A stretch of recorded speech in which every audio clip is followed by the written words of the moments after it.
Hello guys, pag-usapan lang natin si Direk Cathy. Napa-Doremi challenge na rin siya guys sa TikTok. At laking gulat din natin guys dahil nagtaka si Direk Cathy sa Doremi. Pero nag-champion din siya, 'di ba?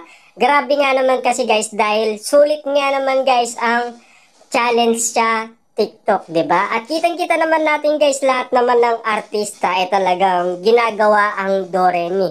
Kahit na si Catherine Bernardo napasabay na rin kasama ang kanyang pamangkin, 'di ba? Siyempre guys, lahat naman siguro ng netizens natin guys nawiwili sa TikTok challenge ng Doremi.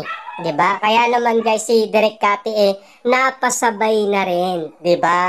At kitang-kita naman natin guys, nag-enjoy si Direk Cathy sa kanyang ginagawa.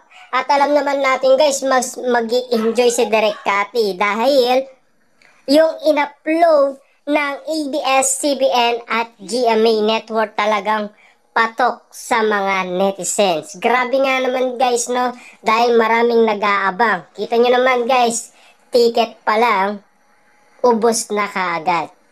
Kasi marami umanong nag-aabang. Siyempre guys, no, lagi kasing naka-update ang mga Katden fans sa mga ibang tao para at least malaman nila kung saan sila kukuha ng ticket. At take note ang nagbebenta sina Alden Richard at Catherine Bernardo. Paano nga naman hindi mauubos kung ang idolo mo ay kitang-kita mo na siya ang nagbebenta ng ticket? Malay mo, may libre pang picture.